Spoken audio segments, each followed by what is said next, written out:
My name is Maya Rodriguez, and the last time my cousins laughed at my clearance rack dress and scuffed shoes, they had no idea they were standing in the shadow of a woman who would inherit more money than their parents spent on their Scottsdale mansions.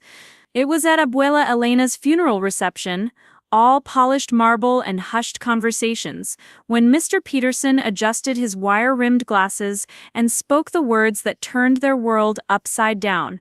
Maya Rodriguez inherits the entirety of the Rodriguez construction and development empire, including all subsidiaries, properties, and liquid assets, valued at $3.2 billion. The cousins who had just been whispering about my charity case lifestyle suddenly looked like they'd seen a ghost. Before we jump back in, tell us where you're tuning in from, and if this story touches you, make sure you're subscribed, because tomorrow, I've saved something extra special for you. The Phoenix heat was already brutal at 9 in the morning as I pulled my faded Toyota Corolla into the parking lot of the Scottsdale Country Club. The valet's eyes lingered on my car with barely concealed disgust, as if my vehicle might contaminate the row of gleaming BMWs and Mercedes that stretched across the pristine asphalt. I handed him the keys without meeting his gaze, smoothing down my black dress that I'd bought 3 years ago at a Goodwill on Central Avenue. It was respectable enough for a funeral, even if it couldn't compete with the designer morning wear that my cousins would inevitably be sporting. The Rodriguez family had always been a study in contrasts, but never more so than today, as we gathered to say goodbye to the woman who had built an empire from desert dust and determination. Abuela Elena had passed peacefully in her sleep at 87, leaving behind a legacy that most of the family was only beginning to understand. To Brandon, Ashley, and Tyler, she was the eccentric grandmother who inexplicably chose to live in a modest duplex in Maryvale instead of the sprawling estates they assumed she could afford. To me, she was the woman who had raised me after my father died, who taught me that wealth meant nothing if you forgot where you came from, and who spoke to me in rapid Spanish while cooking beans and rice on her ancient stovetop. Walking through the country club's towering glass doors, I was immediately transported into a world that felt as foreign to me as Mars. Crystal chandeliers cast rainbow patterns across cream-colored walls, and the scent of expensive flowers filled the air with an almost overwhelming perfume. Women in black Chanel suits air-kissed each other while men in $1,000 suits discussed golf handicaps and stock portfolios. This was the world my cousins inhabited naturally, moving through it with the confidence of people who had never questioned their right to be there. I spotted Brandon first, standing near the memorial display with his perfectly styled hair and his black Armani suit that probably cost more than I made in 2 months teaching 3rd grade at Desert Bloom Elementary. His sister Ashley was beside him, her blonde highlights catching the light as she gestured dramatically while speaking to a group of their college friends. Tyler, their cousin from the other side of the family, was working the room like a politician, his smile bright and his handshake firm as he networked even at a funeral. They were all there, the golden children of the Rodriguez family, the ones who had gone to private schools and taken European vacations, while I was learning to stretch a grocery budget and mend my own clothes. The irony wasn't lost on me that we were mourning Abuela Elena in a place she would have found absurd. She had been a woman who valued substance over flash, who could spot pretension from a mile away, and had no patience for people who measured worth by the labels in their closets. But Uncle Robert, Brandon and Ashley's father, had insisted on hosting the reception here, claiming it was appropriate for someone of Elena's stature in the community. What he really meant was that it was appropriate for his stature, for the image he wanted to project of a family that belonged in country clubs and charity galas. I made my way to the memory table, where photographs of Abuela Elena's long life were arranged among white roses and baby's breath. There she was at 25, standing next to my grandfather outside their first construction trailer, both of them covered in dust and grinning at the camera. Another photo showed her at 50, wearing a hard hat as she surveyed one of the Rodriguez construction job sites, her dark eyes sharp with intelligence and determination. But my favorite was a recent one, taken just last Christmas, showing her in her tiny kitchen teaching me how to make her famous tamales, both of us laughing at some joke she'd made in Spanish that no one else in the family would have understood. Maya, Ashley's voice cut through my reverie like nails on a chalkboard. She approached with her arms outstretched, enveloping me in a hug that smelled like expensive perfume and felt about as genuine as a $3 bill. "Oh honey, you look so sad. Are you holding up okay?" Her concern was theatrical, designed more for the audience of her friends than for any genuine care about my well-being. She pulled back to examine my appearance, her eyes taking in my discount dress and drugstore makeup with the kind of subtle disdain that wealthy people have perfected into an art form. "I'm managing," I replied, keeping my voice steady and neutral. I had learned long ago not to rise to Ashley's bait, not to engage with the passive-aggressive games that seemed to be her specialty. She had been perfecting this routine since we were children, the concerned older cousin act that barely concealed her belief that I was somehow deficient, somehow less than the rest of them, because I didn't share their obsession with material possessions and social status. Brandon joined us, sliding his arm around his sister's waist in a gesture that managed to be both protective and exclusionary. "It's good that you came, Maya. I know Abuela would have wanted you here, even though this isn't really your usual scene." His tone was carefully modulated, sympathetic on the surface, but with an undercurrent that suggested I was out of place among all this elegance.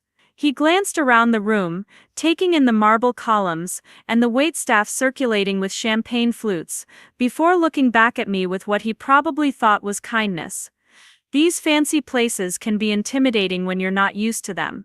The assumption in his voice made my stomach clench, but I simply nodded and moved away from them toward the bar. I ordered a club soda with lime, declining the alcohol because I wanted to keep my head clear for whatever the day might bring.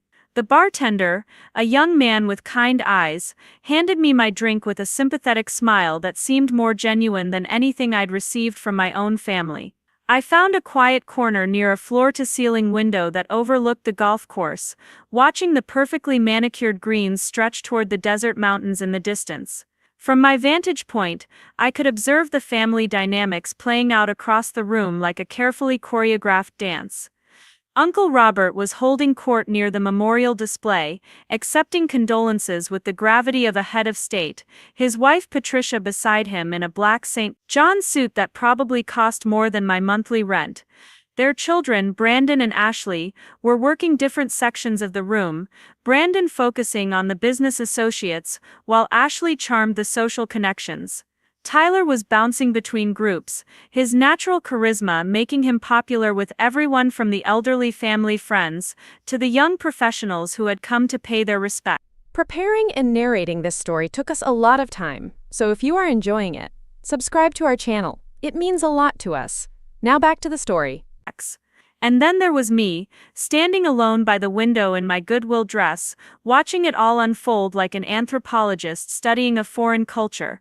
This had been my role in the Rodriguez family for as long as I could remember, the observer, the outsider, the one who was included out of obligation rather than genuine affection. Not because I was unwelcome, exactly, but because I had never quite learned to speak their language of designer labels and exclusive experiences. I was the scholarship kid in a family of trust fund babies, the public school teacher among the business executives and socialites. The truth was, I had stopped trying to fit into their world years ago.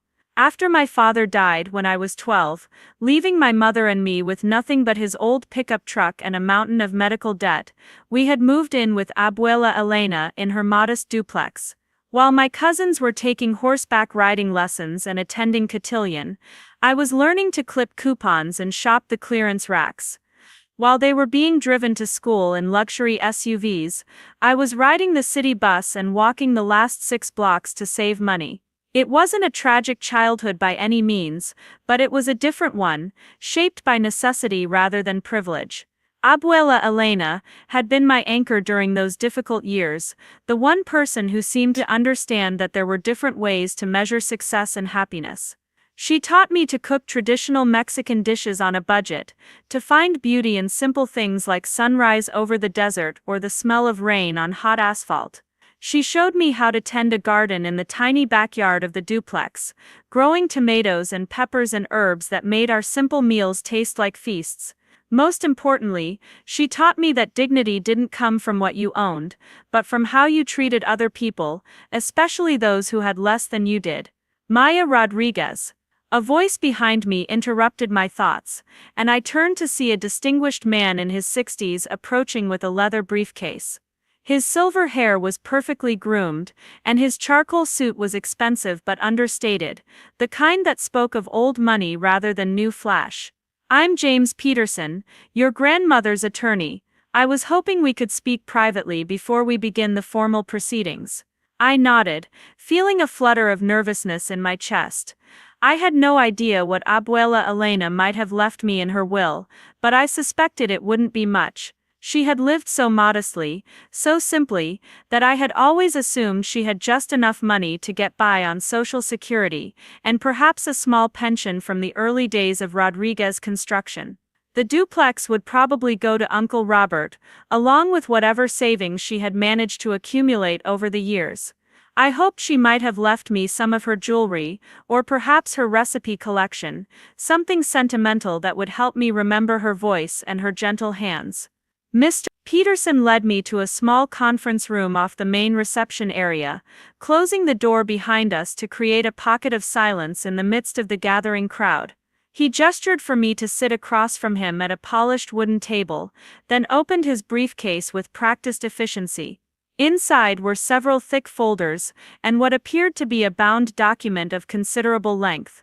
He pulled out his reading glasses and looked at me with an expression that seemed both serious and oddly sympathetic. "Maya, I need you to understand that what I'm about to tell you may come as quite a shock," he began, his voice gentle but firm. "Your grandmother was a very private woman, and she had specific reasons for keeping certain information within a very small circle of advisors. She made me promise that I would explain everything to you personally, away from the rest of the family, before we proceeded with the formal reading of the will." My hands were suddenly cold despite the warmth of the room, and I wrapped them around my club soda glass to steady myself. "I don't understand. What kind of information?" Mr. Peterson opened the first folder and spread several documents across the table between us. They looked official and intimidating, filled with legal language and corporate letterheads that meant nothing to me. "Maya, your grandmother Elena Rodriguez was not just the founder of Rodriguez Construction. Over the past 60 years, she built what is now one of the largest private development companies in the Southwest United States. Rodriguez Construction and Development owns commercial properties in 12 states, residential developments in 8 major metropolitan areas, and a portfolio of investments that spans everything from technology startups to renewable energy projects." I stared at the papers in front of me, trying to process what he was saying. The words seemed to be coming from very far away, as if I were listening to them through water. But she lived in a duplex in Maryvale. She drove a 15-year-old Honda. She clipped coupons and shopped at the dollar store. "Yes," Mr. Peterson said with a small smile. "She did all of those things deliberately. Your grandmother believed very strongly that wealth without wisdom was dangerous, that money without character was meaningless. She wanted to know which of her grandchildren would love and respect her for who she was, not what she could give them. She wanted to see who would visit her in that duplex, who would sit in her kitchen and listen to her stories, who would appreciate the simple meals she cooked, and the simple life she chose to live."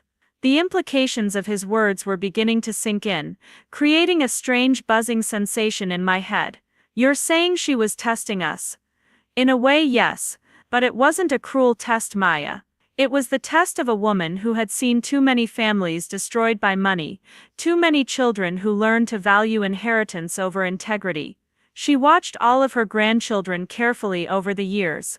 She saw who came to visit regularly, and who only appeared at Christmas. She noticed who spoke Spanish with her, and who was too busy to learn. She observed who helped her with groceries and who assumed she could handle everything herself despite her age. I thought about all those afternoons I had spent in Abuela Elena's kitchen, all the Saturday mornings when I would drive over to help her with shopping or to work in her garden.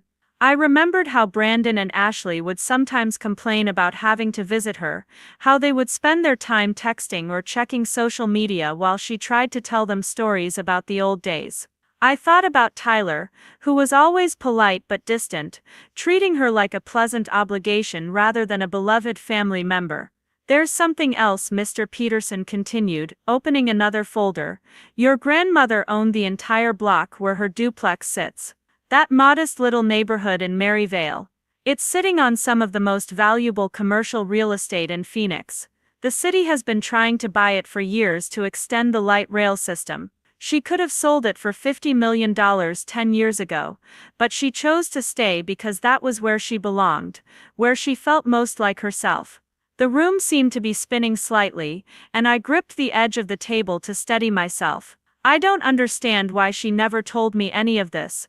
All these years, I thought she was struggling financially. I used to bring her groceries, slip $20 bills into her purse when she wasn't looking. I felt sorry for her, because I thought she couldn't afford the things that Uncle Robert's family took for granted. And that, Maya, is exactly why she chose you. Mr. Peterson's voice was warm with something that might have been admiration. You loved her enough to share what little you had. You cared about her comfort and her dignity even when you thought she had nothing to give you in return. Your cousins love her too, in their way, but their love was always conditional on maintaining their image of themselves as the successful ones, the ones who had surpassed their humble beginnings. They visited her out of duty. You visited her out of love. I walked out of that conference room feeling like I was floating 3 feet above the ground, my mind struggling to reconcile everything Mr. Peterson had just told me with the reality I had known for 28 years. The woman I had thought was scraping by on Social Security was actually worth more money than I could even conceptualize. The duplex where I had learned to make tortillas from scratch was sitting on a goldmine of commercial real estate. The grandmother who had taught me to darn socks and repair broken appliances had been quietly running a business empire that spanned multiple states. The reception was in full swing when I returned to the main hall, the conversations having shifted from solemn remembrances to the kind of animated discussions that money and power tend to generate. I could see Uncle Robert near the bar, his voice carrying across the room as he regaled a group of businessmen with stories about the early days of Rodriguez Construction. From the way he spoke, you would have thought he had built the company himself rather than inheriting his position as operations manager from his mother. His gestures were grand and confident, his laugh booming with the authority of someone who had never questioned his place in the world. Patricia, his wife, was holding court on the opposite side of the room, her perfectly manicured hands gesturing elegantly as she discussed the funeral arrangements with a group of society women. She had transformed Abuela Elena's simple wishes for a modest service into an elaborate production worthy of a corporate event, complete with professional florists, a catered reception, and enough flowers to stock a garden center. It was beautiful in its way, but it felt more like a celebration of the Rodriguez family's social status than a remembrance of the woman who had preferred beans and rice to five-star restaurants. Brandon and Ashley were working the room like the seasoned professionals they had become, moving seamlessly between groups of mourners with the kind of social grace that came from years of country club dinners and charity galas. Brandon had positioned himself near the memorial display, where he could intercept business associates and potential clients who came to pay their respects. His conversations were masterful blends of grief and networking, expressing appropriate sorrow while subtly reinforcing his position as the next generation of Rodriguez leadership. Ashley had claimed the area near the dessert table, where she could catch people in a more relaxed mood and work her particular brand of charm. She had changed into her second black dress of the day, this one a designer piece that probably cost more than my monthly salary, and she wore it with the casual confidence of someone who had never had to check a price tag. Her laugh rang out at regular intervals, bright and musical and perfectly calibrated to draw attention without seeming inappropriate for a funeral. Tyler was perhaps the most impressive of them all, moving through the crowd like a politician campaigning for office. He had an uncanny ability to remember names and personal details, asking after people's children and business ventures with the kind of focused attention that made everyone feel like they were the most important person in the room. He had graduated from Arizona State University with a degree in business administration, and had immediately landed a position at a prestigious consulting firm in Scottsdale, where he specialized in helping family businesses navigate succession planning. Watching them all perform their roles with such practiced ease, I felt like an anthropologist observing some exotic social ritual. This was their natural habitat, this world of expensive suits and strategic conversations, of networking disguised as mourning and grief transformed into opportunity. They moved through it with the unconscious confidence of people who had been raised to believe that they belonged in rooms like this, that success and status were their birthright rather than their achievements. I, on the other hand, felt like I was wearing a costume that didn't quite fit.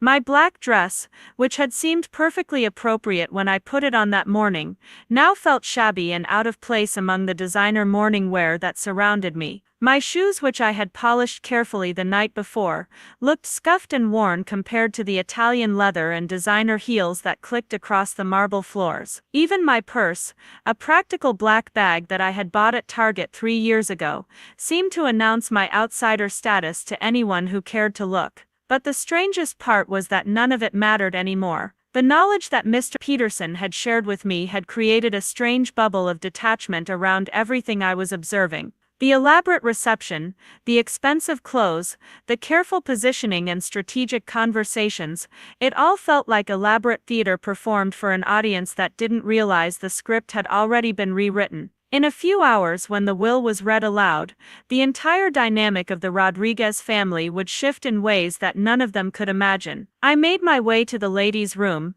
needing a few minutes of silence to process everything that was happening. The bathroom was as elegant as the rest of the country club, with marble countertops and gold fixtures that gleamed under the soft lighting. I stood in front of the mirror looking at my reflection and trying to reconcile the woman staring back at me with the woman who would soon inherit billions of dollars. My face looked the same, my olive skin that showed my Mexican heritage, dark eyes that had inherited my father's intensity, black hair that I had pulled back into a simple bun that morning. Nothing had changed physically, but everything had changed fundamentally. The door opened behind me, and Ashley walked in with 2 of her college friends, their voices bright with the kind of animated conversation that expensive wine tends to produce. They were discussing the reception, comparing it favorably to other high society events they had attended, when Ashley noticed me standing at the sink. "Oh, Maya," she exclaimed, her voice carrying that particular tone of surprise that suggested she had forgotten I existed.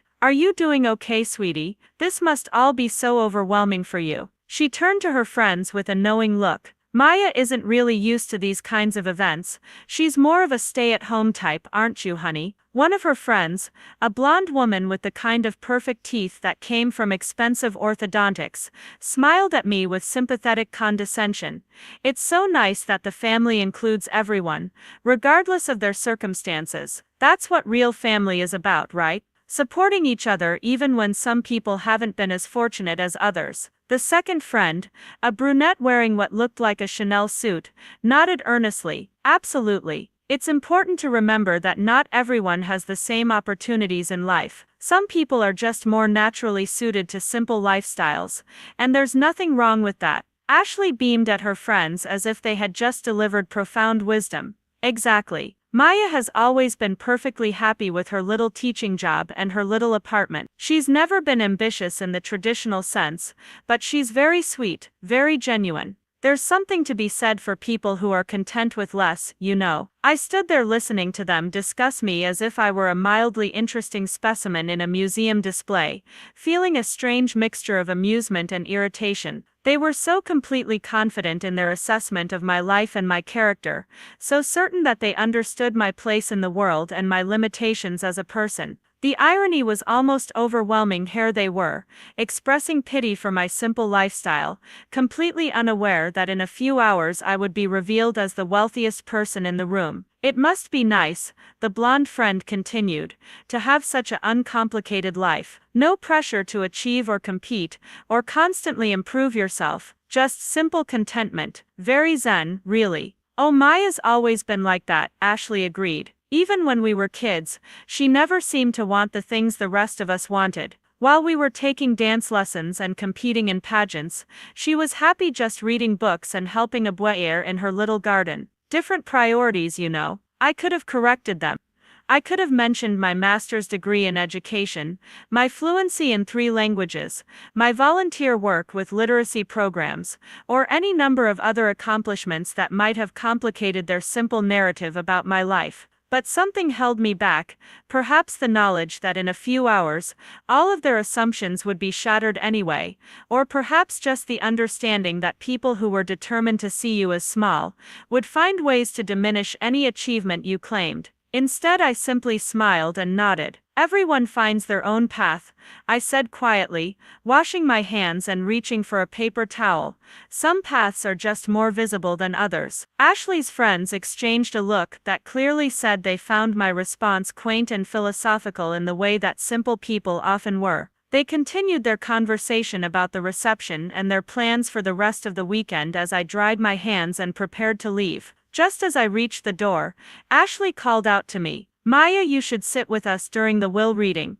I'm sure it's going to be mostly business stuff that won't really affect you, but it's important for family to stick together during these formal proceedings. Uncle Robert thinks there might be some small bequests for the grandchildren, maybe a few $1,000s each or some of Abuela's jewelry. Nothing life-changing, but every little bit helps, right?" The casual dismissiveness in her voice was almost breathtaking. She had already decided what I might receive from Abuela in estate, and had determined that it would be appropriately modest for someone of my limited circumstances. The possibility that I might inherit anything significant hadn't even occurred to her, because in her mind, significant inheritances went to significant people, and I had been categorized as decidedly insignificant. "I'll find a seat somewhere," I replied, not trusting myself to say more. The temptation to hint at what was coming was almost overwhelming, but I managed to resist it. There would be time enough for revelations later,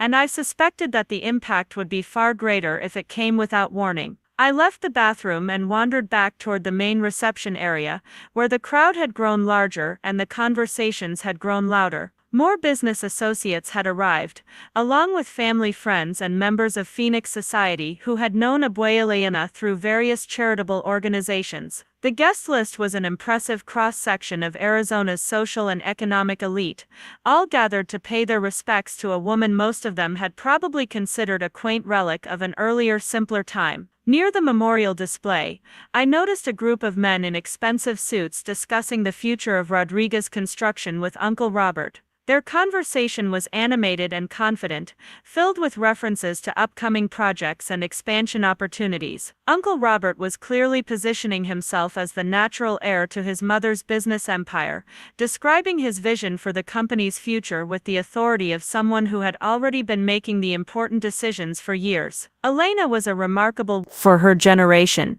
he was saying, his voice carrying easily across the room. She had incredible instincts for the construction business, really pioneering spirit, but the industry has become much more complex since she started the company back in the 60s. Modern development requires sophisticated financial instruments, complex regulatory navigation, international partnerships. It's not something you can run from a kitchen table anymore. The men around him nodded knowingly, their expressions conveying complete agreement with his assessment. They were all cut from the same cloth, successful businessmen who had built their careers on leveraging capital and managing complex organizations. To them, the idea that Abuela might have been running a sophisticated business empire from her modest duplex was simply inconceivable. They saw her as a sweet old lady who had gotten lucky in real estate and had wisely delegated the important decisions to her more qualified son. The transition should be seamless, Uncle Robert continued. I've been handling the day-to-day operations for the past 10 years, and I have a complete understanding of all our assets and commitments. The legal team has everything prepared for a smooth transfer of authority. We expect to announce the new leadership structure within the next few weeks, once we've had time to properly grieve and handle the estate proceedings. I stood there listening to him plan his takeover of a company that he didn't even realize he wasn't going to inherit, feeling a surreal sense of disconnect from the entire scene. The confidence in his voice was absolute. His assumption of succession complete and unquestioned.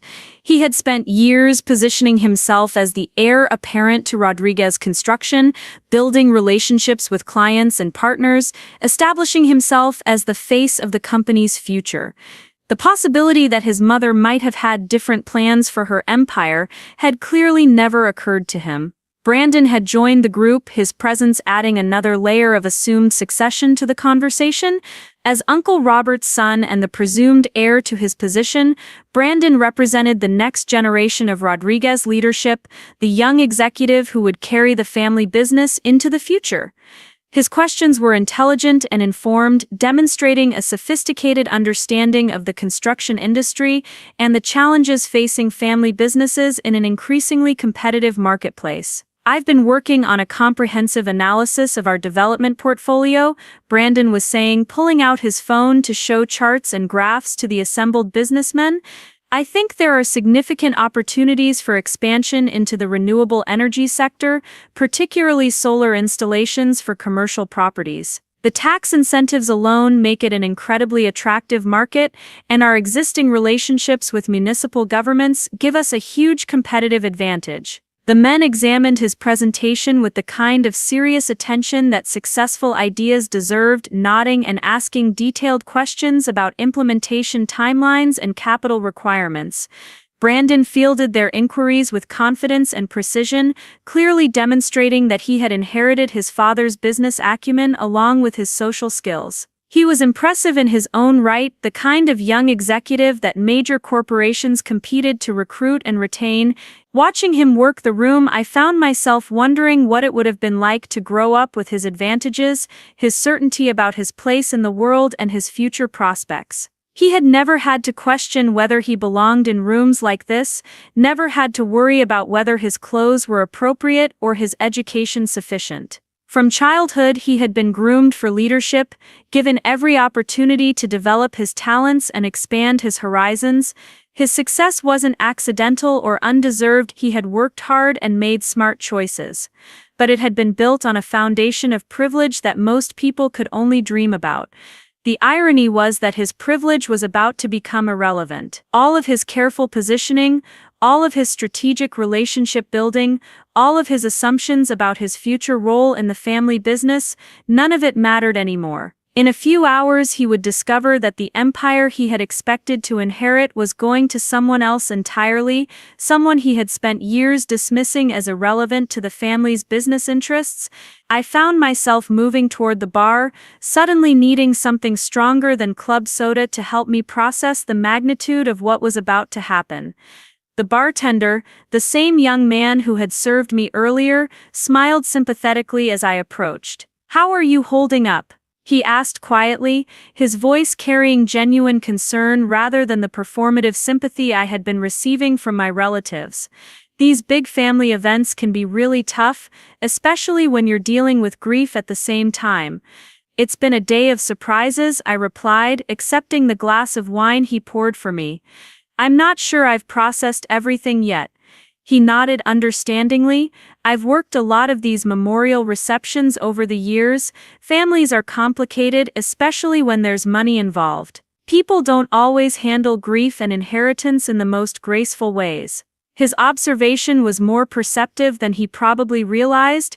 I could already see the subtle maneuvering that was beginning to take place as family members and business associates positioned themselves for whatever opportunities might arise from Abuela Elena's death. The conversations had shifted from remembrance to speculation, from mourning to strategizing.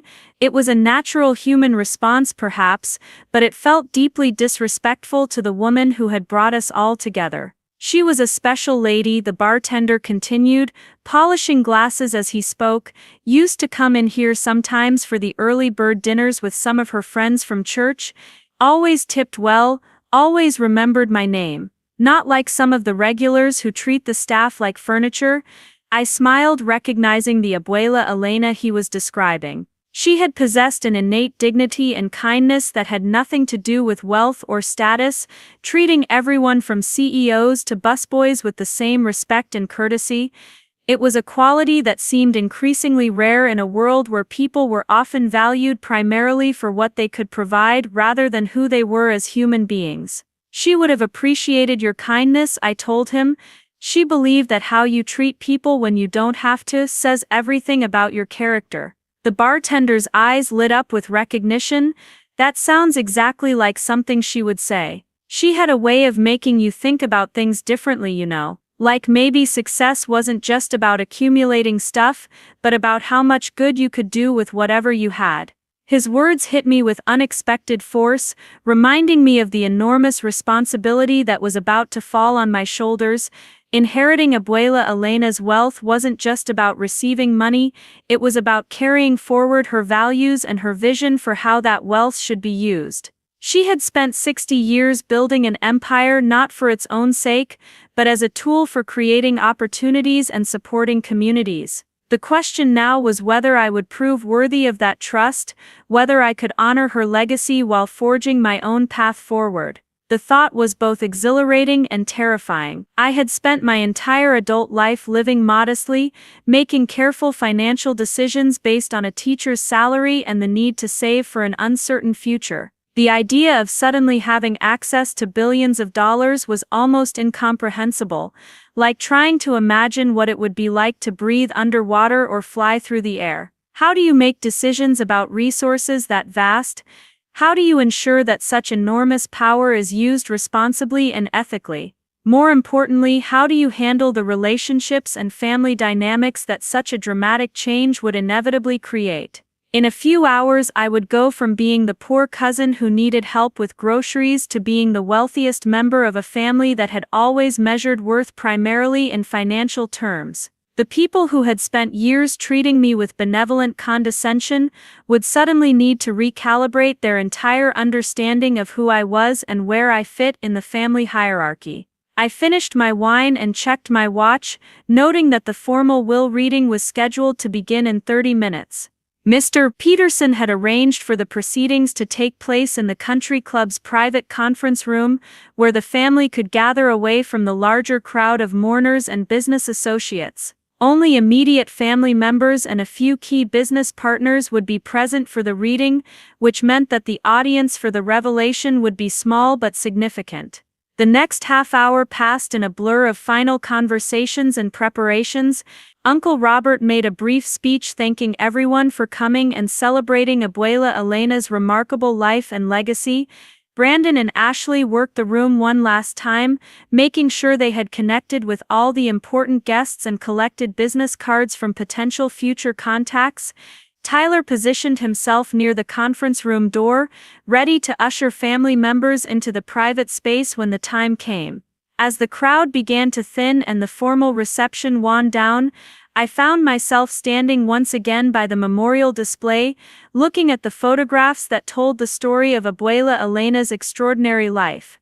There she was as a young immigrant woman with nothing but determination and dreams, building a business from the ground up in a male-dominated industry. There she was as a mother and grandmother, balancing family responsibilities with the demands of running a growing company. And there she was in recent years, the successful businesswoman who had chosen to live simply, who had prioritized relationships over recognition and character over status. In just a few minutes, I would discover whether I had inherited not just her wealth but her wisdom, whether I could carry forward her values while navigating the complex challenges that such enormous resources would inevitably bring, whether I could honor her memory while becoming the person she had believed I could be. The time for wondering was almost over. Mr. Peterson appeared at my elbow, his expression serious but kind, ready to escort the family into the conference room where the final chapter of Abuela Elena's story would be revealed and the first chapter of mine would begin. The conference room at the Scottsdale Country Club was designed to impress, with rich mahogany paneling and leather chairs arranged around a massive oval table that could have seated 20 people comfortably. Floor-to-ceiling windows offered a panoramic view of the golf course, where the late afternoon sun cast long shadows across the perfectly manicured fairways. Despite the elegant surroundings, there was a tension in the air that even the most sophisticated decor couldn't disguise. This was where family fortunes were decided, where carefully laid plans either came to fruition or crumbled into dust. Uncle Robert took his position at the head of the table with the confidence of a man who had never doubted his rightful place in the world. His expensive suit was perfectly tailored, his silver hair styled with precision, and his posture conveyed the authority of someone accustomed to making important decisions and having them respected without question. To his right sat Patricia, her diamond jewelry catching the light as she arranged her purse and notepad with the efficiency of a woman who had attended countless board meetings and charity committee gatherings. They presented themselves as the natural heirs to Abuela Elena's legacy, the couple who had been preparing for this moment for decades.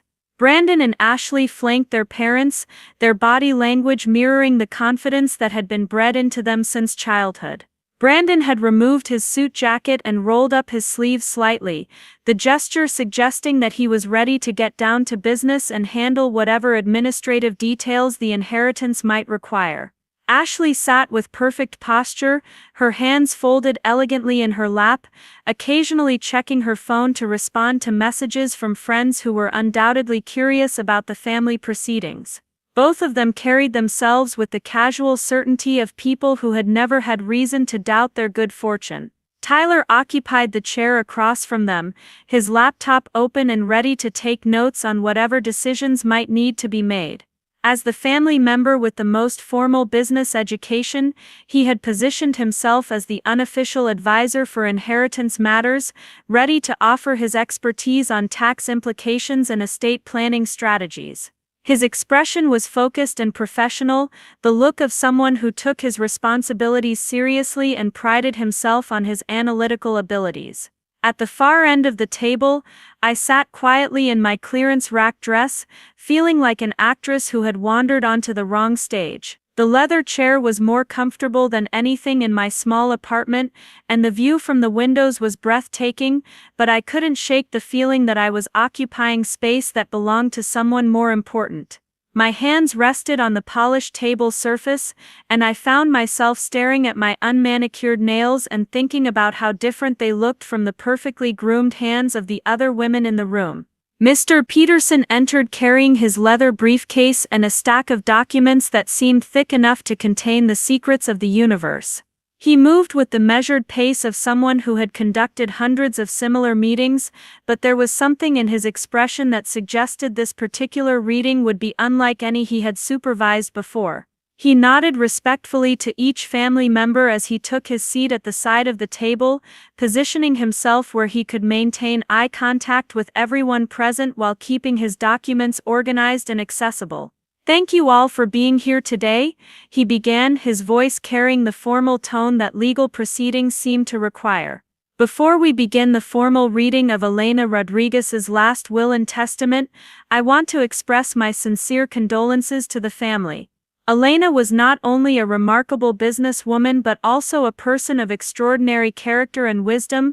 I had the privilege of serving as her attorney for more than 30 years, and I can honestly say that she was one of the most thoughtful and principled clients I ever had the honor to represent." Uncle Robert nodded gravely, accepting the condolences with the dignity befitting the head of a grieving family. "Thank you, James. Mother lived a full and meaningful life, and we're grateful for the guidance you provided her over the years. She always spoke highly of your counsel and your discretion in handling her affairs."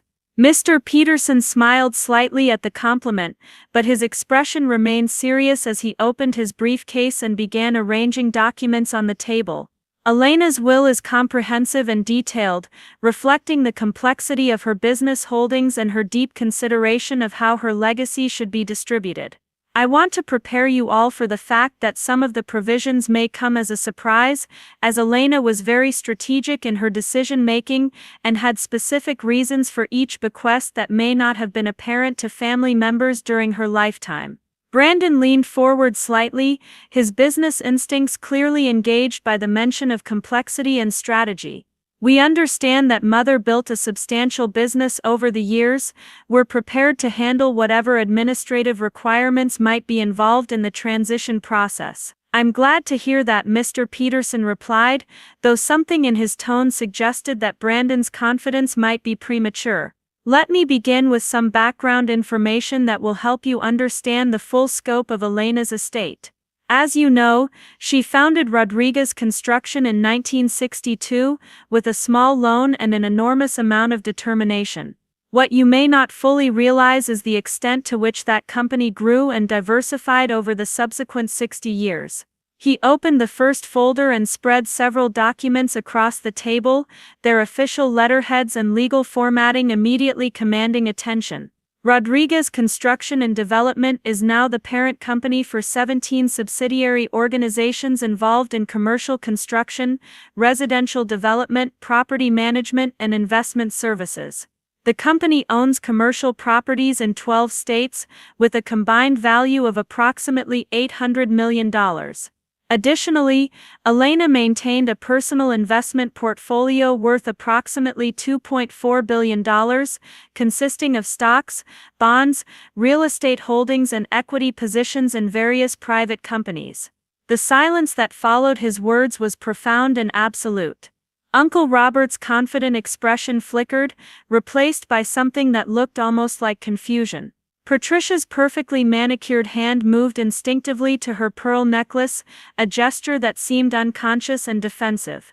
Brandon's laptop remained forgotten as he stared at the documents spread across the table, his mind clearly struggling to process numbers that were far larger than anything he had anticipated. Ashley was the first to find her voice, though it came out higher and more strained than usual. I'm sorry, did you say $2.4 billion? That can't be right. Abuela lived in a duplex in Maryvale. She drove a Honda that was older than my college degree. She clipped coupons from the Sunday paper.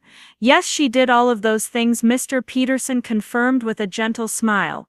Elena was very deliberate about maintaining a modest lifestyle despite her substantial wealth. She believed strongly that money without wisdom was dangerous, and she wanted to ensure that her resources were ultimately inherited by someone who understood the difference between having wealth and being defined by it. Tyler had been frantically taking notes on his laptop, but now he stopped typing and looked up with an expression of stunned disbelief. Are you telling us that our grandmother was secretly worth over $3 billion while she was living like she was on a fixed income? Why would she do that? What was the point of having that much money if you weren't going to use it to improve your quality of life?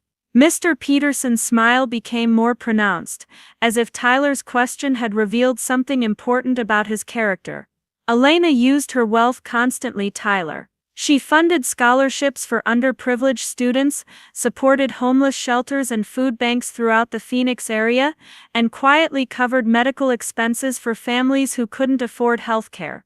The difference was that she focused on using her money to help others rather than to acquire luxury goods for herself. She believed that true wealth came from what you could give rather than what you could accumulate.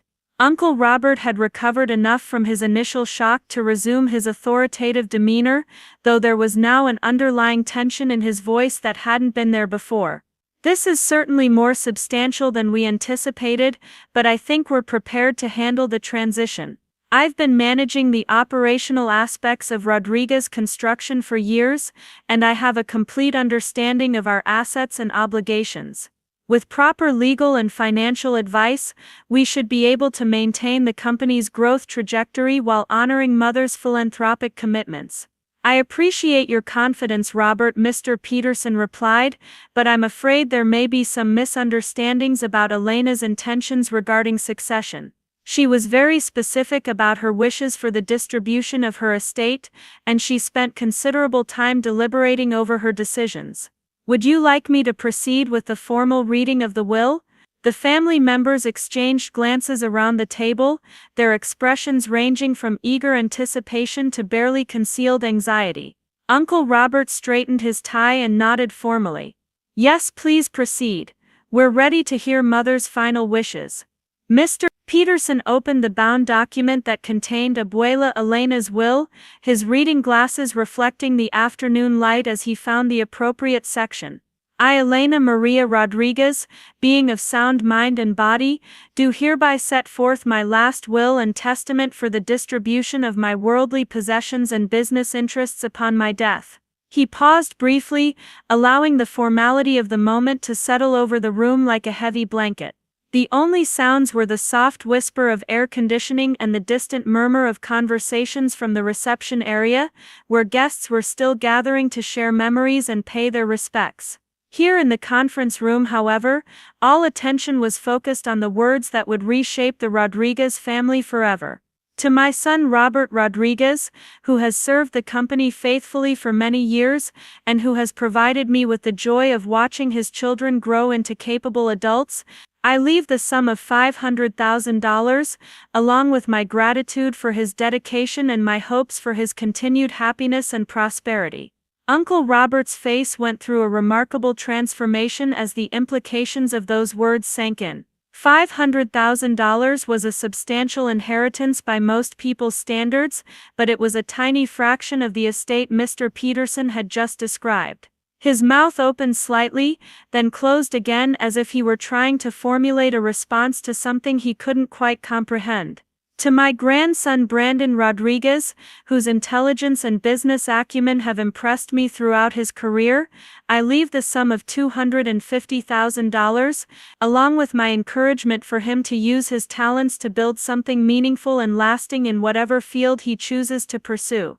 Brandon's confident posture crumbled like a building with its foundation removed. The inheritance was generous enough to pay off his student loans and provide a comfortable cushion for future investments, but it was nowhere near the transformational wealth he had been expecting. His carefully laid plans for expanding Rodriguez Construction into new markets suddenly seemed irrelevant and presumptuous. To my granddaughter Ashley Rodriguez, whose creativity and social skills have brought joy to many family gatherings, I leave the sum of $250,000, along with my hope that she will use her gifts to make a positive difference in whatever communities she chooses to call home. Ashley's perfect composure finally cracked, her eyes filling with tears that had nothing to do with grief and everything to do with shock and disappointment. She had spent years cultivating relationships within Phoenix society, positioning herself as a future philanthropist and community leader, only to discover that her financial foundation for those ambitions had just evaporated. To my grandson Tyler Chen, whose analytical mind and educational achievements have made me proud, I leave the sum of $250,000, along with my confidence that he will apply his knowledge and skills in ways that honor both his heritage and his potential. Tyler's laptop screen had gone dark while he sat motionless, his note-taking forgotten in the face of revelations that no amount of business school training had prepared him to handle. His plans for advising the family on estate management and tax strategies suddenly seemed laughably naive, based as they were on assumptions that had just been proven completely incorrect.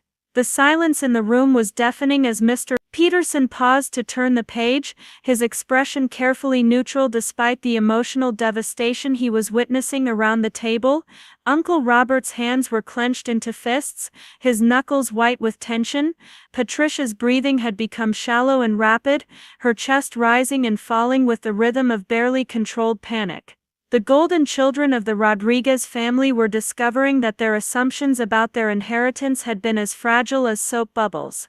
The remainder of my estate, Mr. Peterson continued, his voice steady and clear, including all business holdings, real estate properties, investment portfolios, and liquid assets, totaling approximately $3.2 billion, I leave to my granddaughter Maya Rodriguez, who has demonstrated throughout her life the wisdom, compassion, and integrity that I believe are essential for stewarding great wealth responsibly.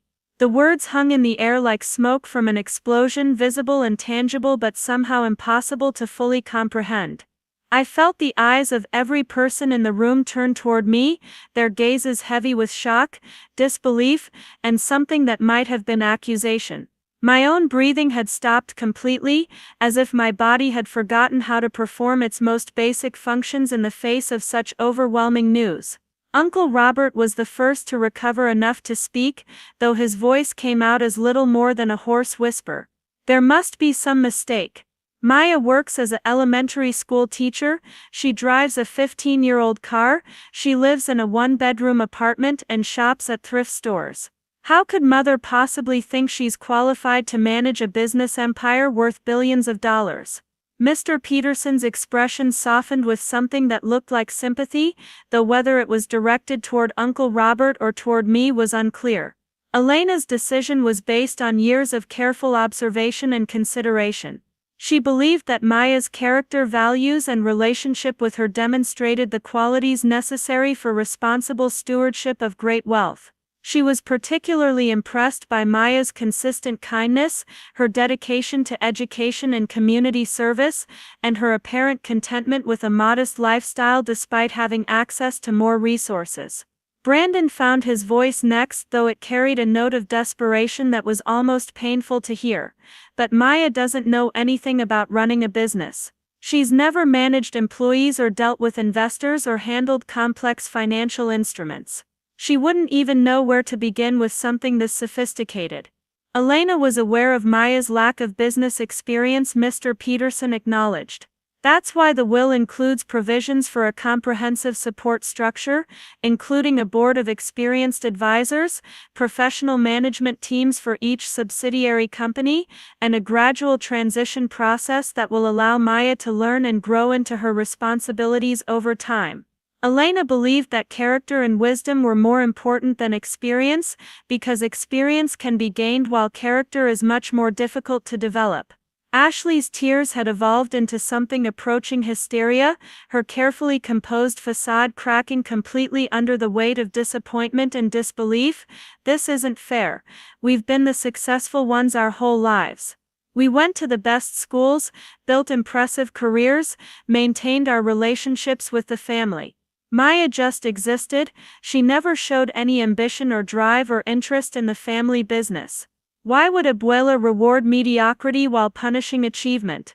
The accusation in her voice was like a physical blow, but before I could formulate any kind of response, Mr. Peterson intervened with the quiet authority that came from decades of handling family disputes over inheritance matters. Ashley, I understand that this news is shocking and disappointing, but I think it's important to understand Elena's perspective on what constitutes achievement and success. She watched all of her grandchildren carefully over the years, and she saw different types of accomplishments and different approaches to life. What she valued most highly was not professional success or social status, but rather kindness, humility, genuine care for others, and the ability to remain grounded despite access to privilege. Tyler had finally managed to close his laptop, though his hands were shaking slightly as he performed the simple task. So you're saying that our grandmother punished us for being successful, that she held our achievements against us? Not at all, Mr. Peterson replied patiently. Elena was proud of all of your accomplishments and grateful for the ways you've contributed to the family's reputation and success. But she also observed how you interacted with her personally, how you treated people who couldn't offer you anything in return, and how you handled the responsibilities and privileges you already possessed. She was looking for someone who would use great wealth as a tool for good, rather than as a source of personal gratification or social status. The room fell silent again as the full implications of his words settled over the family like a heavy fog. Everything they had believed about themselves, about their relationship with Abuela Elena, about their place in the family hierarchy, had been turned upside down in the space of a few minutes. The golden children had been revealed as tin, while the overlooked granddaughter had been transformed into the heiress to an empire. Uncle Robert's voice, when he finally spoke again, was barely audible. What happens now? How is this transition supposed to work? Maya can't just walk into the Rodriguez construction offices tomorrow and start making executive decisions. Mr. Peterson nodded thoughtfully. Elena anticipated that concern, which is why she established a comprehensive transition plan. Maya will have access to the best legal, financial, and business advisory services available, along with a board of directors that includes some of the most experienced professionals in the industry. The existing management teams will continue operating the various subsidiary companies, while Maya learns about the business and gradually assumes more direct oversight responsibilities. He opened another folder and removed a thick document that appeared to contain dozens of pages of detailed instructions and contingency plans. Elena spent the last 5 years of her life developing this transition strategy, working with teams of experts to ensure that the transfer of ownership would be as smooth as possible while providing Maya with every resource she might need to succeed in her new role. I finally found my voice, though it came out smaller and more uncertain than I had intended. What if I'm not capable of handling this responsibility? What if Abuela was wrong about my ability to manage something this complex and important? Mr. Peterson smiled at me with genuine warmth for the first time since the reading had begun. Elena anticipated that question as well, Maya.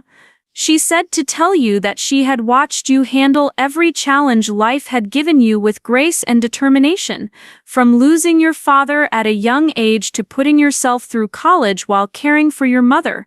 She believed that someone who could overcome those obstacles while maintaining their compassion and integrity would be more than capable of learning to manage business challenges as well. The weight of his words settled over me like a blanket, simultaneously comforting and overwhelming. I thought about all those afternoons in Abuela Elena's kitchen, all the conversations we had shared while cooking together or working in her garden. Had she been evaluating me all along, testing my character while I thought we were simply spending time together? Or had she simply been getting to know me well enough to trust me with the legacy she had spent her lifetime building? Around the table, my family members were beginning to process their new reality with varying degrees of acceptance and resistance. Uncle Robert sat staring at his hands, probably calculating how this development would affect his position at Rodriguez Construction and his plans for the future. Patricia was dabbing at her eyes with a tissue, though whether she was crying from grief or disappointment was impossible to determine. Brandon and Ashley looked like they were still waiting for someone to tell them that this was all an elaborate mistake or a cruel joke. Only Tyler seemed to be adapting to the new circumstances with anything approaching equanimity.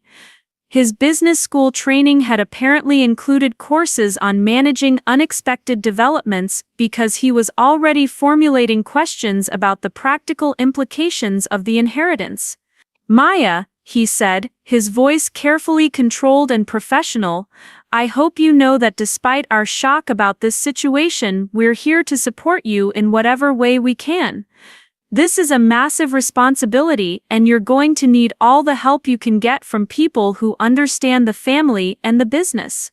His offer sounded genuine, though I couldn't help but wonder whether it was motivated by altruism or by the hope that supporting me might somehow benefit his own position in the new family hierarchy. Either way, I appreciated the gesture and the acknowledgement that we were all going to need time to adjust to our new reality. Thank you, Tyler, I replied. I'm sure I'm going to need advice and support from everyone. This isn't something I ever expected or prepared for, and I want to make sure I honor Abuela's trust while also maintaining the relationships that are important to all of us.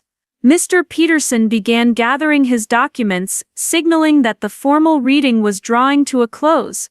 There are many more details to discuss in the coming weeks, but I think this is enough information for today. Maya, I'll need to schedule several meetings with you to go over the specifics of your inheritance and begin the transition process. For the rest of the family, I want to emphasize that Elena's decision was not a rejection of your worth or your contributions to the family, but rather a reflection of her particular vision for how her wealth should be used in the future. As we prepared to leave the conference room and return to our respective lives, I couldn't help but reflect on how completely everything had changed in the space of an hour. This morning I had been Maya Rodriguez, the third-grade teacher who lived paycheck to paycheck and worried about car repairs and student loan payments. Tonight I would go to sleep as Maya Rodriguez, the billionaire heiress responsible for managing an empire and carrying forward the legacy of one of the most remarkable women I had ever known. The transformation was so complete and so sudden that it felt almost surreal, like something that had happened to someone else in a movie or a book. But the shocked expressions on my family members' faces were real enough, and the stack of legal documents Mr. Peterson had left me was solid and undeniable proof that this new reality was mine to navigate. As we filed out of the conference room and back into the reception area, where the last few guests were still lingering over coffee and dessert, I caught sight of my reflection in the mirror-polished surface of the conference table. The woman looking back at me still had the same face, the same discount dress, the same uncertainty about what came next. But behind her eyes was the beginning of something new, not just wealth or power, but the enormous responsibility that came with both. The ride home from the Scottsdale Country Club felt like traveling through a dream where familiar landmarks had been rearranged by an invisible hand. The same streets I had driven countless times before seemed different now, as if the knowledge of my inheritance had altered the fundamental properties of reality itself. My Honda Corolla, with its faded paint and rattling air conditioner, suddenly felt like a costume I was wearing rather than a reflection of who I actually was. The fast food restaurants and strip malls that lined Camelback Road looked exactly the same, but I found myself wondering about the people inside them, about their struggles and dreams, and whether any of them had ever experienced such a complete transformation of their circumstances in the span of a single afternoon. My small apartment in Central Phoenix had never felt more modest than it did when I turned the key in the lock that evening. The living room, with its second-hand furniture and walls decorated with student artwork from my classroom, seemed to belong to someone else entirely. I sat on my thrift store couch and stared at the stack of legal documents Mr. Peterson had given me, their official letterheads and dense legal language serving as tangible proof that everything had actually happened. The numbers printed on those pages were so large that they seemed abstract, like theoretical concepts rather than resources I could actually access and deploy. $3.2 billion. I said the words aloud to my empty apartment, listening to how they sounded in my own voice. They felt foreign and unwieldy, like trying to speak a language I had never learned. How does someone spend that much money? How do you even begin to comprehend resources on that scale? I had been living on a teacher's salary for 6 years, carefully budgeting every expense and celebrating small victories like finding a good deal on groceries or managing to save $50 in a month. The transition from that mindset to suddenly having access to more money than entire countries possessed felt like trying to jump across the Grand Canyon. The first phone call came at 7:30, just as I was heating up a frozen dinner that I had bought with a coupon the week before. Uncle Robert's name appeared on my phone screen, and I stared at it for several rings before finally answering. His voice, when it came through the speaker, sounded strained and carefully controlled, as if he were reading from a script he had rehearsed multiple times. Maya, I hope you understand that today's news came as quite a shock to all of us. I want you to know that despite our surprise, the family stands ready to support you in whatever way we can during this transition. This is an enormous responsibility, and you're going to need experienced guidance to navigate the complexities of managing such substantial business interests. I could hear the effort it was costing him to maintain his diplomatic tone, the way he was forcing himself to be gracious in the face of disappointment that must have felt like a physical blow.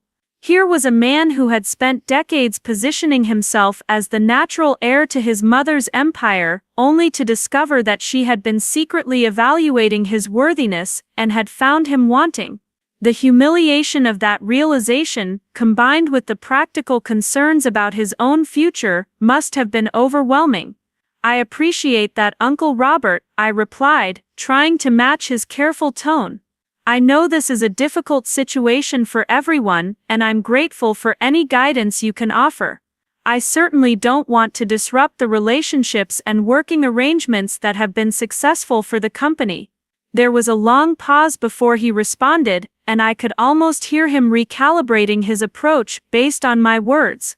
"Well, I'm glad to hear you say that. The company has been running smoothly under the current management structure, and it would be unfortunate if sudden changes were to jeopardize the relationships we've built with clients and partners over the years. Perhaps we could arrange a meeting early next week to discuss how the transition might proceed with minimal disruption to ongoing operations."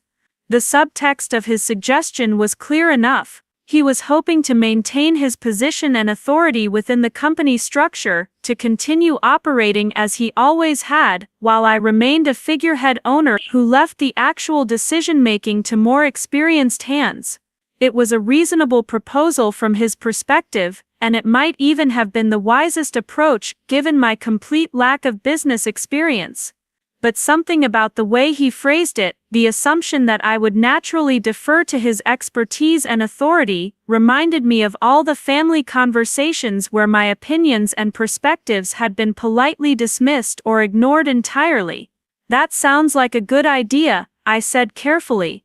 "I'll definitely want to meet with you and learn about how the company operates. I think it's important for me to understand every aspect of the business before making any decisions about the future." Another pause, this one shorter but somehow more tense.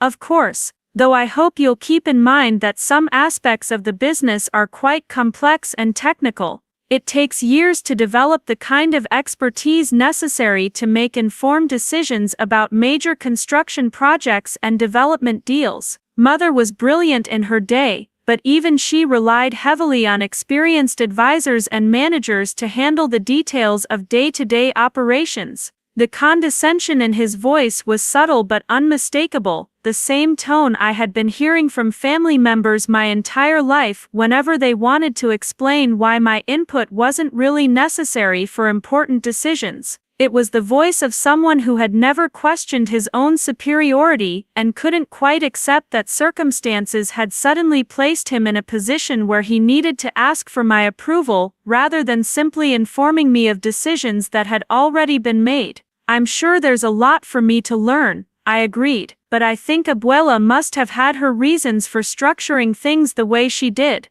I want to make sure I understand her vision for the company before deciding how to move forward." The conversation continued for several more minutes, with Uncle Robert carefully probing to determine how much authority I intended to exercise and how willing I might be to maintain the status quo. I found myself being deliberately vague in my responses, partly because I genuinely didn't know what I wanted to do, and partly because some instinct warned me against committing to anything before I had a chance to fully understand the situation I had inherited. By the time I ended the call, my frozen dinner had gone cold and my head was spinning with questions I didn't know how to answer. How do you evaluate the performance of business managers when you don't understand the business they're managing? How do you distinguish between genuine expertise and self-serving advice? How do you honor the trust someone has placed in you while also acknowledging your own limitations and inexperience? The next call came from Brandon 20 minutes later, his approach more direct and practical than his father's diplomatic maneuvering. "Maya, I know today was overwhelming for everyone, but I want you to know that I'm here to help in whatever way I can. I've been working in the construction industry for 5 years now, and I have connections with most of our major clients and subcontractors. If you're serious about taking an active role in running the company, you're going to need someone who can bridge the gap between your learning curve and the immediate demands of ongoing projects." His offer was more honest than his father's, acknowledging both my inexperience and his own desire to remain relevant in the new organizational structure. But there was also an underlying assumption that my learning curve would necessarily be lengthy, and that I would need extensive support from people who understood the business better than I did. It wasn't an unreasonable assumption, but something about the way he expressed it rankled me. "What kinds of immediate demands are we talking about?" I asked, genuinely curious about the scope of responsibilities I had inherited. "Well, we've got 3 major commercial developments in progress right now, plus 2 residential projects that are scheduled to break ground next month. There are zoning hearings, contractor negotiations, permit approvals, financing arrangements, and probably a dozen other moving parts that need constant attention. Any delays or mistakes could cost the company millions of dollars and damage relationships that took years to build." The information was clearly intended to emphasize the complexity and urgency of the business challenges I would be facing, but it also gave me my first real sense of the scope of what Abuela Elena had been managing all these years. While her family had seen her as a sweet old lady who lived modestly and cooked traditional meals, she had actually been overseeing a sophisticated operation involving millions of dollars and hundreds of employees. The contrast between her public persona and her private responsibilities was staggering. How did Abuela manage all of that? I asked. Did she attend zoning hearings and contractor meetings? Brandon's laugh was short and slightly bitter. "No, of course not. She left all the operational details to Dad and the other managers. She focused on the big picture stuff, overall strategy, major investment decisions, that kind of thing. Which is probably what you should do too, at least until you've had time to get up to speed on how the industry works." There it was again, the assumption that I would naturally follow the same pattern Abuela Elena had established, delegating the real work to the men in the family while maintaining nominal ownership.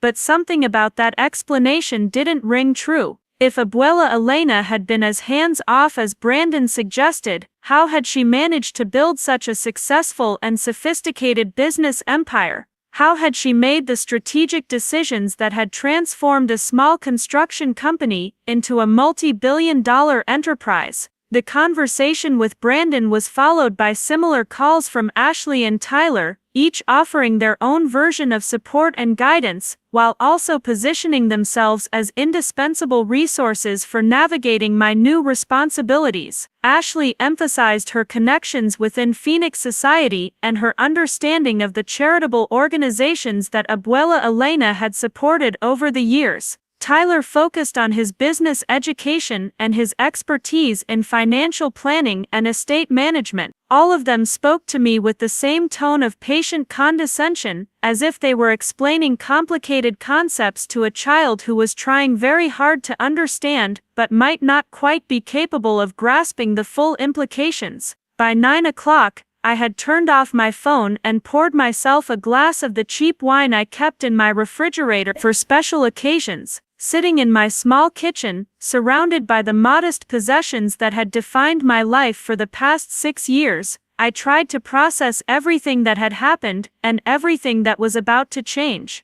The woman who had gone to work that morning teaching third graders about fractions and spelling was now responsible for managing a business empire that employed thousands of people and generated hundreds of millions of dollars in revenue every year. The weight of that responsibility was almost paralyzing, but there was also something liberating about it. For the first time in my life, I had the resources to make a real difference in the world. I could fund scholarships for students who couldn't afford college, support teachers who were struggling with inadequate classroom supplies, invest in community programs that would help families like the ones I had grown up with. The money wasn't just a personal windfall, it was a tool for creating opportunities and solving problems on a scale I had never imagined possible. But first, I needed to understand exactly what I had inherited and how it all worked. The next morning, I called Mr. Peterson and asked him to arrange meetings with the key managers and advisors who had been working with Abuela Elena. I wanted to hear their perspectives on the business, their assessments of current challenges and opportunities, and their recommendations for how I should approach my new role.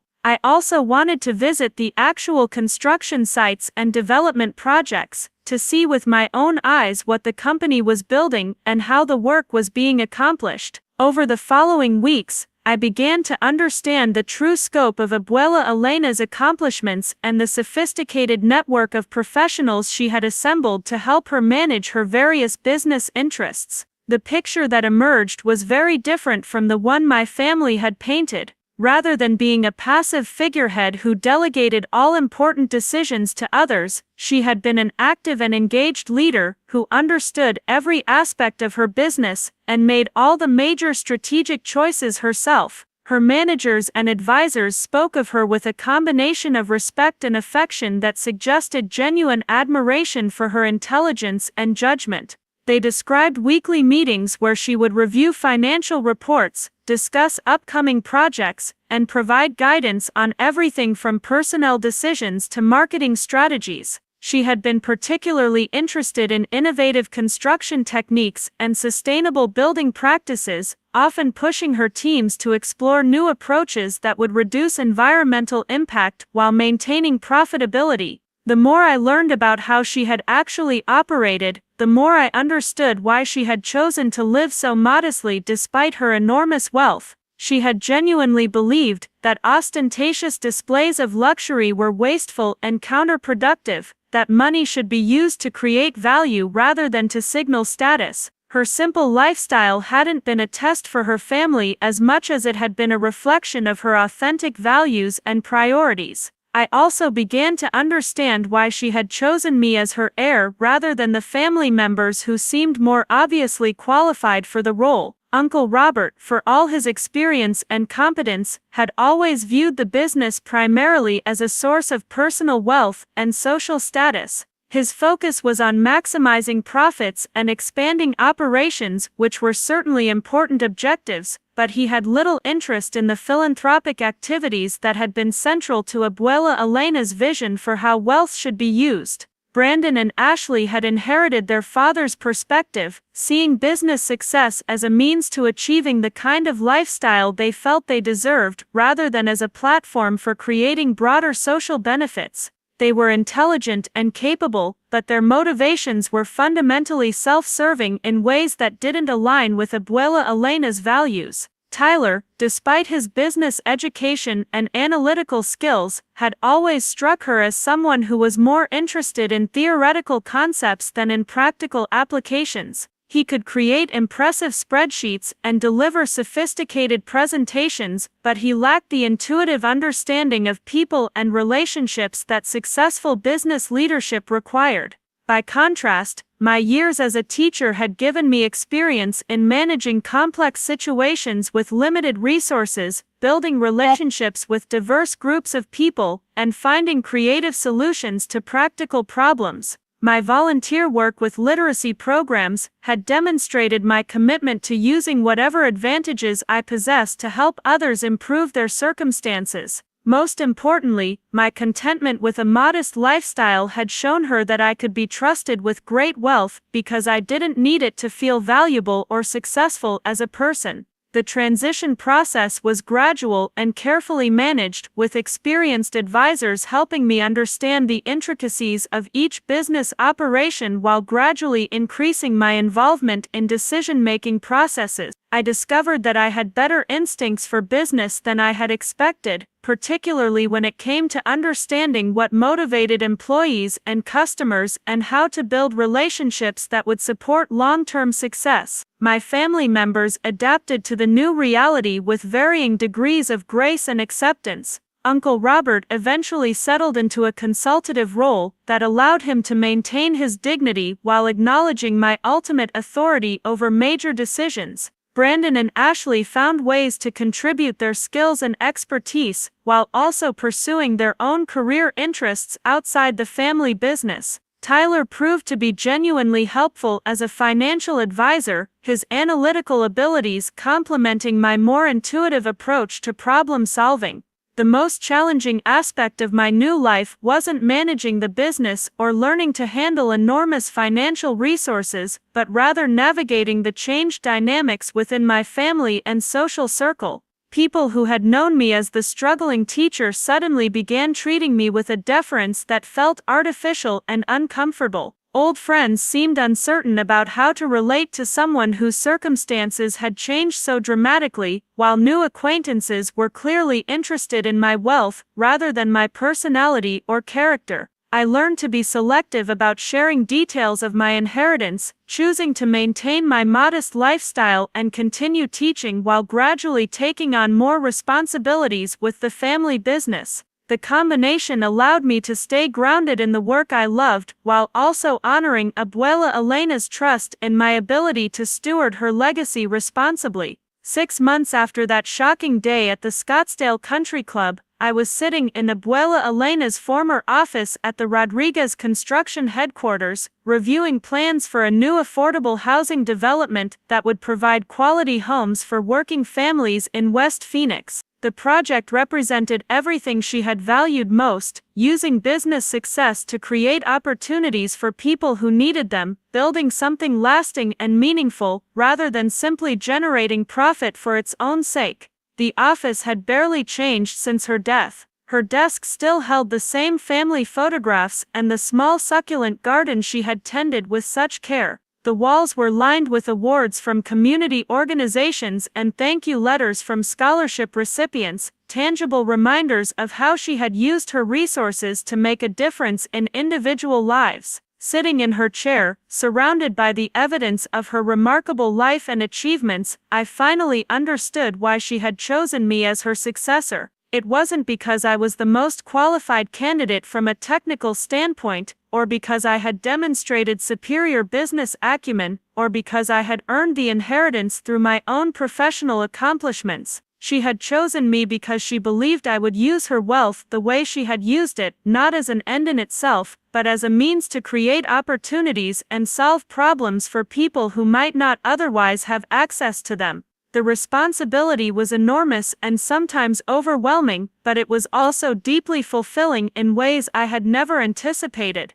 Every day brought new challenges and new opportunities to make decisions that would affect thousands of people's lives. The work was complex and demanding, but it was also meaningful in ways that teaching, despite all its rewards, had never quite achieved.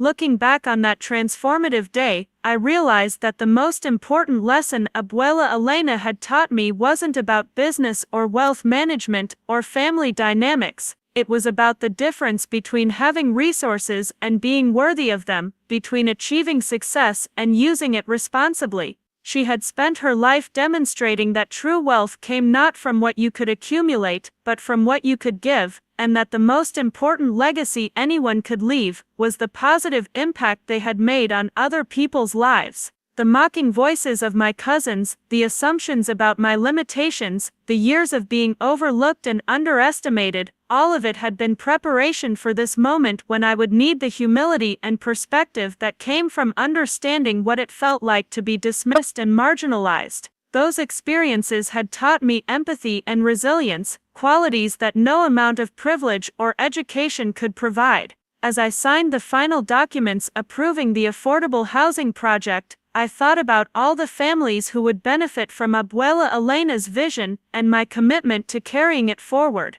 The houses we were building would provide stability and opportunity for people who had been struggling to find decent, affordable places to live.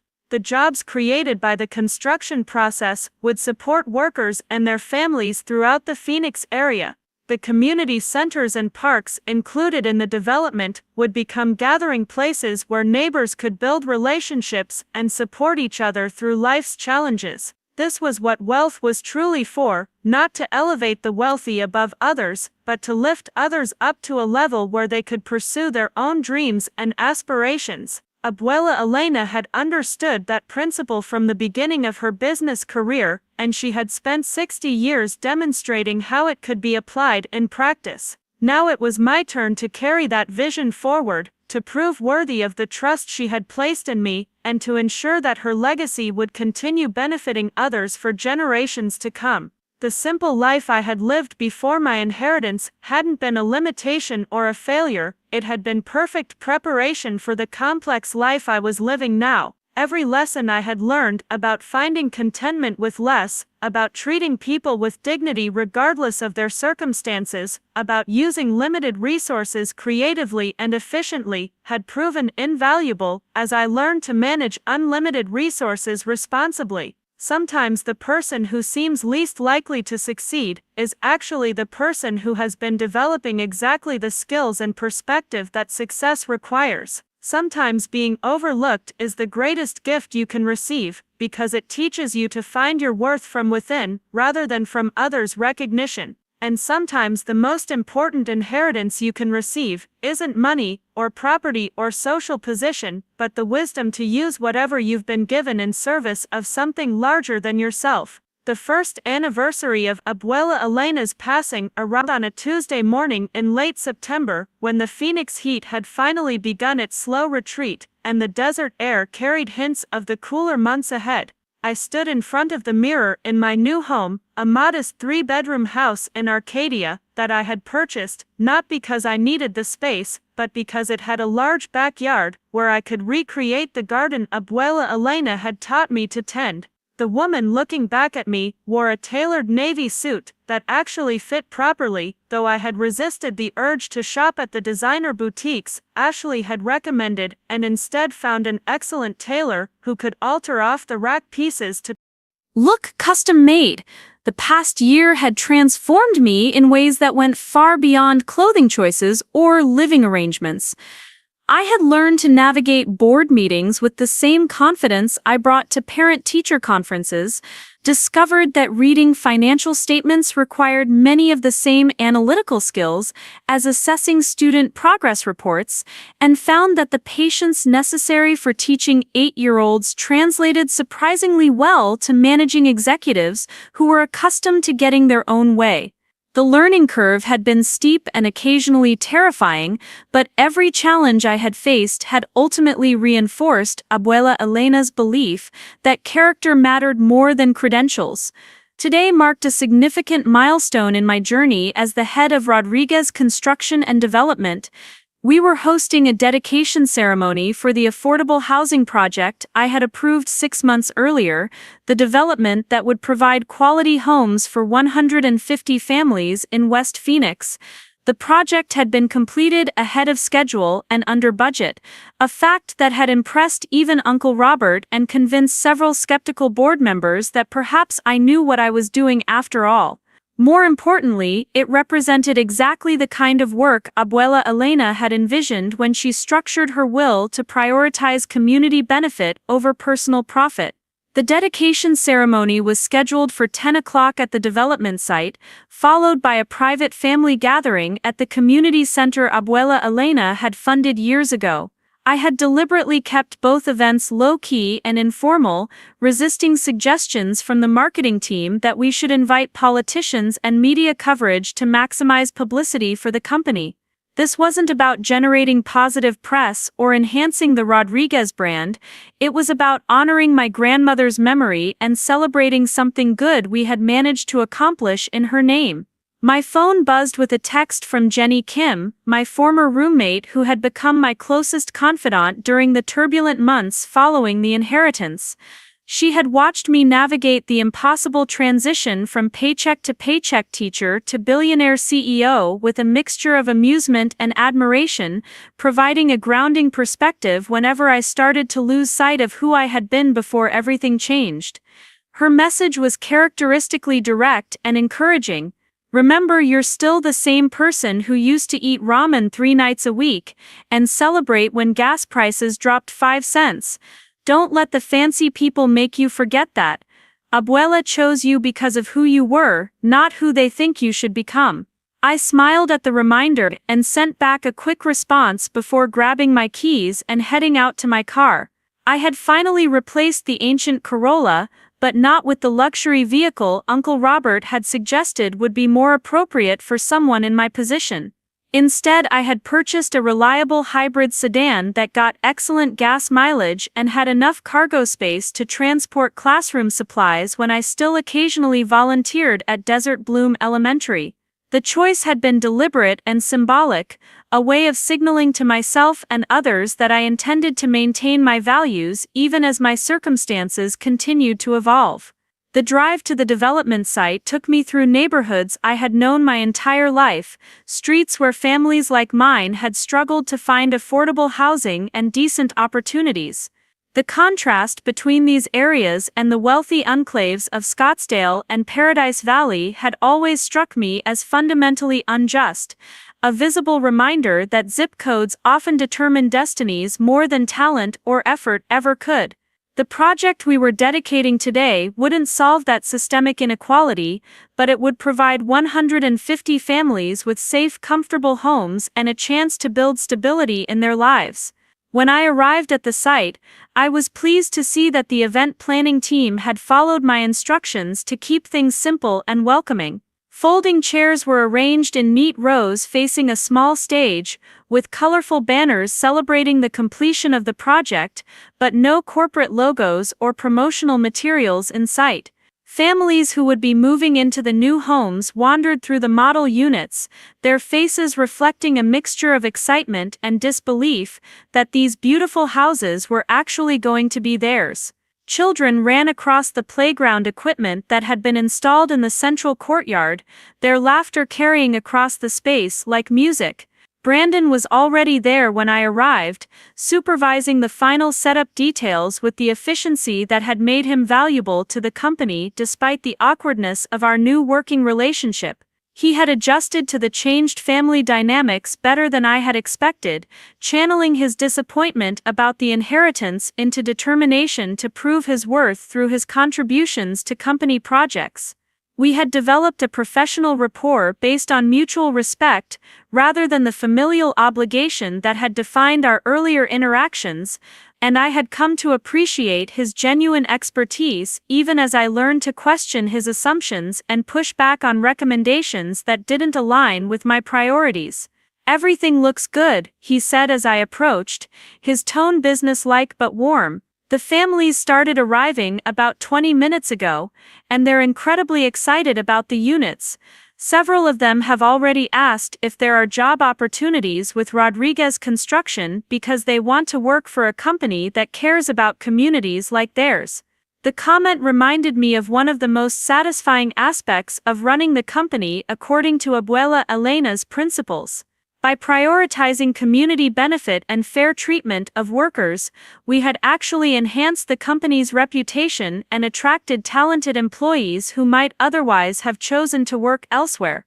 It turned out that doing good and doing well weren't mutually exclusive objectives, though it required patience and long-term thinking rather than the quarterly profit maximization that many corporations pursued.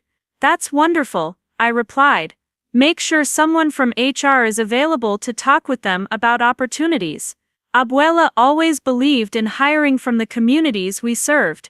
Ashley arrived next, accompanied by her husband Marcus and their 6-month-old daughter Elena, named after the grandmother who had shaped all of our lives in ways we were still discovering. My cousin had mellowed considerably since the will reading, her initial resentment gradually transforming into something resembling acceptance and perhaps even respect.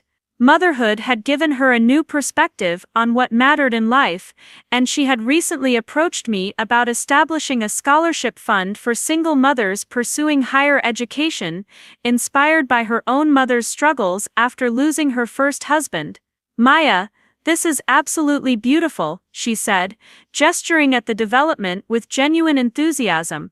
I know I didn't understand what Abuela was trying to accomplish when she structured her will the way she did, but seeing projects like this makes it so clear. She wasn't just passing on wealth, she was passing on responsibility and vision. Her acknowledgement meant more to me than she probably realized. The past year had been difficult for Ashley as she grappled with the loss of expectations that had defined her entire identity, but she had ultimately chosen growth over bitterness and found new purpose in using her social connections to support charitable causes rather than simply to advance her own status. We would never be close in the way that some families were, but we had developed an honest relationship based on who we actually were rather than the roles we had been assigned in childhood. Tyler arrived with his laptop bag and his characteristic efficiency, immediately beginning to document the event with photographs and notes that would be compiled into a report for the board of directors. His analytical skills had proven invaluable over the past year as I worked to understand the financial implications of various business decisions. and he had become one of my most trusted advisors precisely because he was willing to provide honest assessments even when they contradicted my initial instincts. Uncle Robert and Patricia were the last family members to arrive, their presence carrying a weight of complicated emotions that had never been fully resolved. Uncle Robert had struggled more than anyone else with the changed family dynamics, his identity as the heir apparent to Rodriguez Construction having been so thoroughly undermined by his mother's will. He had initially considered leaving the company entirely, but a long conversation with Mr. Peterson had convinced him that he could still make valuable contributions even if he was no longer in control of strategic direction. "Maya," he said formally, extending his hand in greeting, "congratulations on completing this project successfully. The quality of construction is excellent, and the families seem genuinely appreciative of the opportunity you've provided them." The words were stiff and carefully chosen, reflecting the ongoing tension between his wounded pride and his grudging acknowledgement that I had managed to accomplish something worthwhile. We would probably never have the warm relationship I had enjoyed with Abuela Elena, but we had at least achieved a professional detente that allowed us to work together effectively, even if we would never be close. As the ceremony began, I took my place at the podium and looked out at the assembled crowd of families, company employees, community leaders, and relatives who had gathered to mark this milestone. The diversity of faces looking back at me represented everything Abuela Elena had valued most about this work: the opportunity to bring people together across lines of class and background, to create something that served genuine human needs rather than simply generating profit for investors. 1 year ago today, we lost an extraordinary woman who spent her life demonstrating that wealth is measured not by what you accumulate but by what you give. I began, my voice steady despite the emotion tightening my chest. "Elena Rodriguez built a business empire from nothing, but she never forgot where she came from, or why she was doing the work. Every decision she made was guided by a simple question: how can this create opportunity for people who need it most?" I paused to let those words settle over the audience, watching as several people nodded in recognition of the principle I was describing. These were people who understood what it meant to struggle, who knew firsthand how transformative a safe home and a stable community could be for a family trying to build a better future. This development represents her vision made concrete. These 150 homes aren't just buildings, they're foundations for dreams and launching pads for aspirations. They're places where children will do homework at kitchen tables, and parents will celebrate promotions, and families will build the kind of memories that last for generations. They're proof that business success and community benefit don't have to be competing objectives, that we can do well by doing good. As I continued speaking about the project and its significance, I noticed my family members listening with varying degrees of attention and emotional engagement. Brandon was taking notes on his phone, probably already thinking about how to apply lessons from this project to future developments. Ashley was bouncing baby Elena gently while listening, her expression thoughtful and engaged.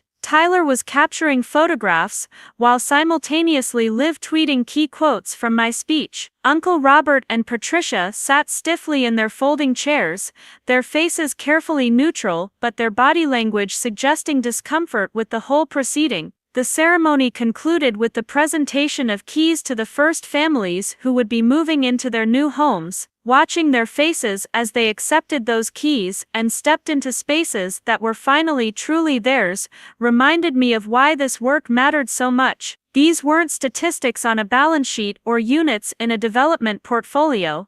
They were real people whose lives were being meaningfully improved by decisions I had made and resources I had deployed. The responsibility was enormous, but so was the privilege of being able to make such a direct positive impact on people's circumstances. After the formal proceedings ended, I spent several hours touring the development with families and answering their questions about the community amenities and services that would be available to residents. Many of them shared stories about their previous housing situations, overcrowded apartments, unsafe neighborhoods, landlords who ignored maintenance requests, that reinforced my conviction that affordable housing was one of the most important investments we could make in strengthening communities. By the time the event wound down, and the last families had departed to explore their new homes, I was emotionally exhausted but deeply satisfied with what we had accomplished. The family gathering that followed was smaller and more intimate,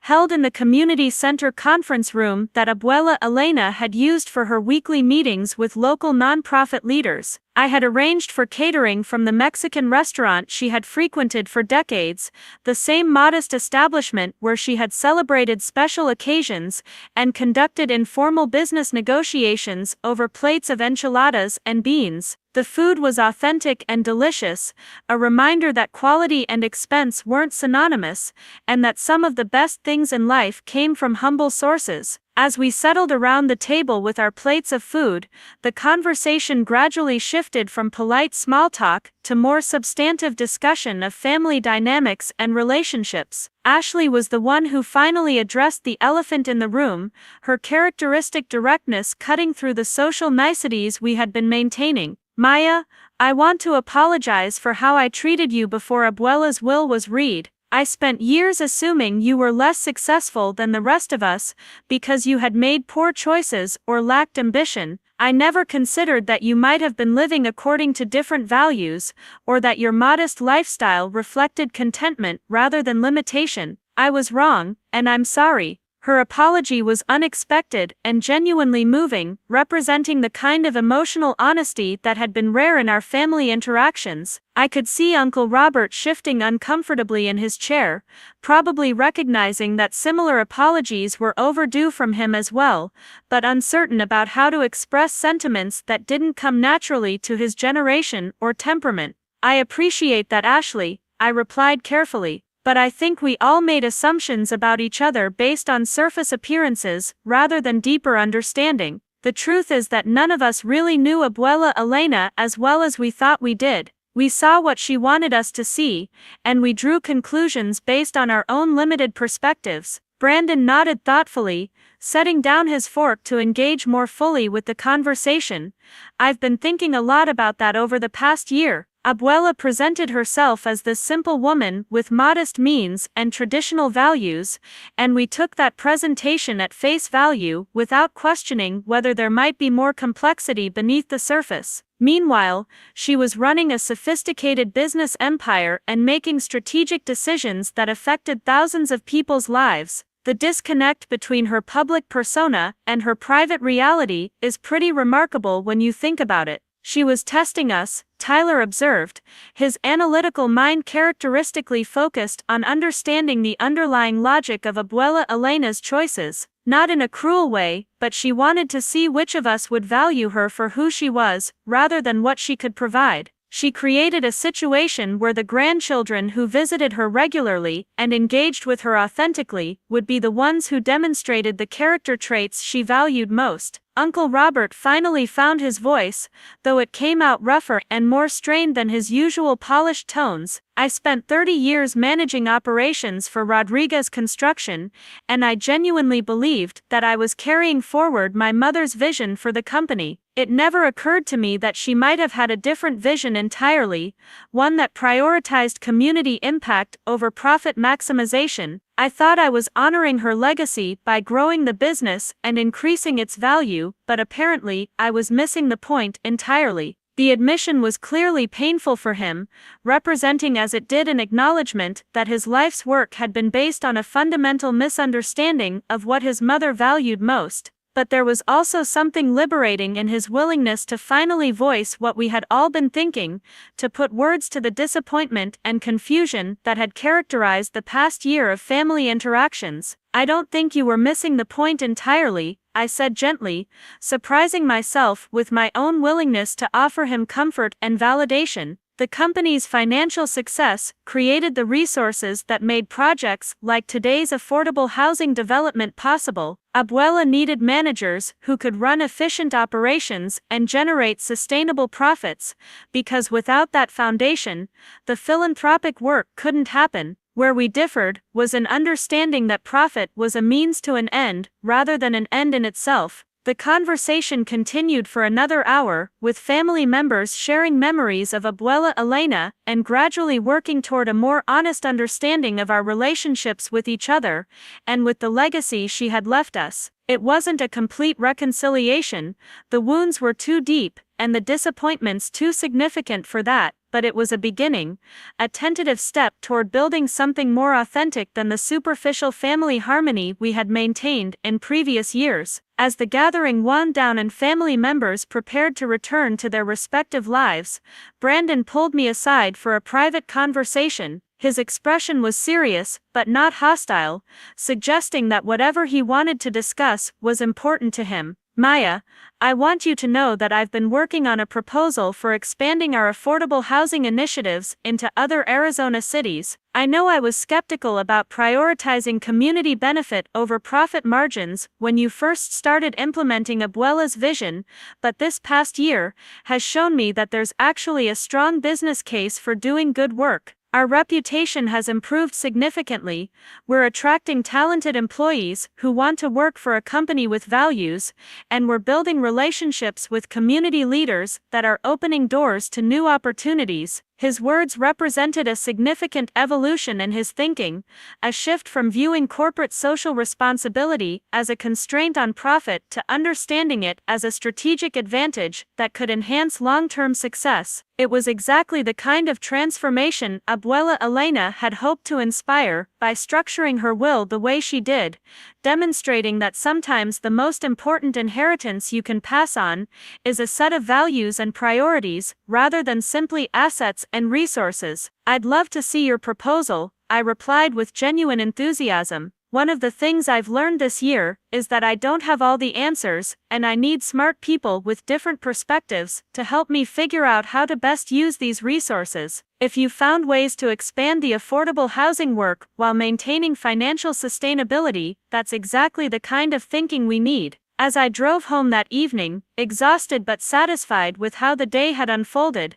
I found myself reflecting on the remarkable journey I had traveled over the past year. The scared, overwhelmed woman who had sat in that conference room at the Scottsdale Country Club listening to Mr. Peterson read Abuela Elena's will had evolved into someone more confident and capable, someone who was learning to trust her own judgment while remaining humble enough to seek guidance from people with more experience and expertise. The transformation hadn't been easy or linear. There had been moments of crushing self-doubt when I questioned whether Abuela Elena had made a terrible mistake in choosing me as her heir. There had been days when the responsibility felt overwhelming and the learning curve impossibly steep.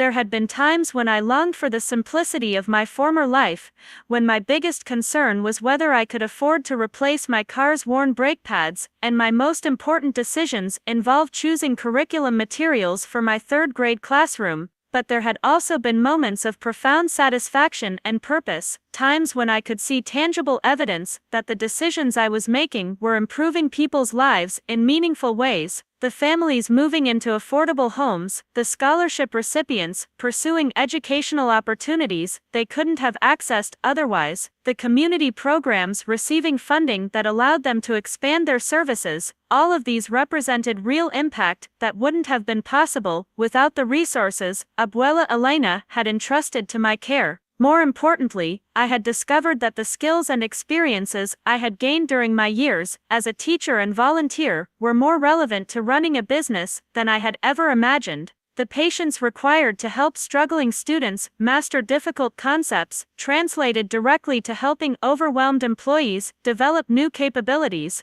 The creativity necessary for teaching on a limited budget informed my approach to finding innovative solutions to complex business challenges. The empathy that made me an effective teacher made me a more thoughtful leader who considered the human impact of every decision. Perhaps most significantly, I had learned that being underestimated and overlooked for much of my life had actually been perfect preparation for the responsibility I now carried. Those experiences had taught me humility and perspective, had shown me what it felt like to be dismissed and marginalized, had given me insight into the struggles faced by people who existed outside circles of privilege and power. Without those lessons, I might have become exactly the kind of leader Abuela Elena feared, someone who wielded great resources without understanding the responsibility that came with them, someone who forgot that wealth was a tool for creating opportunity rather than a measure of personal worth. When I arrived home to my modest house in Arcadia, I walked through the backyard to the garden I had been cultivating according to Abuela Elena's techniques and traditions.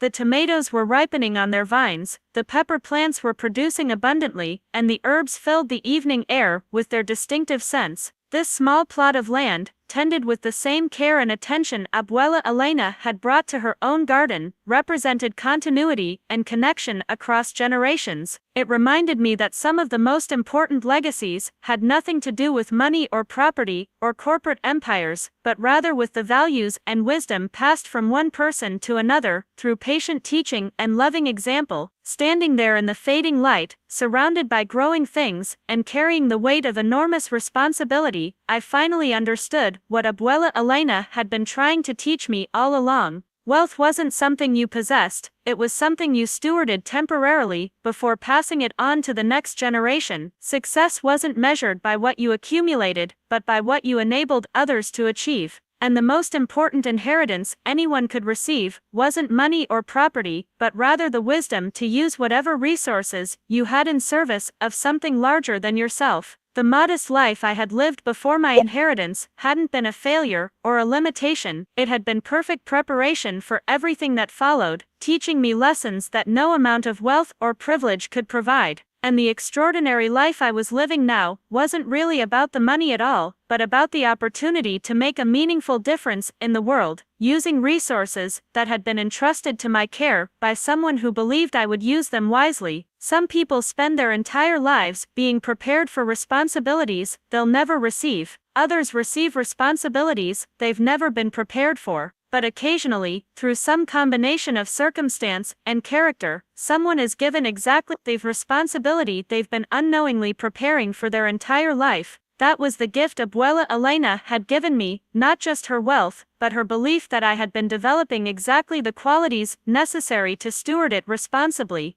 The journey from overlooked teacher to billionaire philanthropist hadn't transformed who I fundamentally was. Instead, it had revealed capacities and capabilities that had always existed but had never been fully tested or expressed. The woman harvesting tomatoes in her backyard garden was the same person who now sat in boardrooms, making decisions that affected thousands of lives. The values that had guided me when I had nothing were the same values guiding me now that I had everything, and that ultimately was why Abuela Elena had chosen me. Not because I was the most qualified candidate or the most obviously successful grandchild, but because I was the one person who could be trusted with great wealth, precisely because I had never needed it to feel complete. The mocking voices and dismissive assumptions that had characterized my early life had prepared me for this moment by teaching me that worth came from within, rather than from others' recognition or approval. Sometimes the person everyone overlooks is exactly the person who has been developing the wisdom and character that transformational responsibility requires. Sometimes being underestimated is the greatest gift you can receive, because it teaches you to find your value in who you are, rather than in what others think of you. And sometimes the most important legacy you can leave isn't measured in dollars or property, but in the lives you've touched and the positive change you've enabled in the world. Up next, you've got 2 more standout stories right on your screen. If this one hit the mark, you won't want to pass these up. Just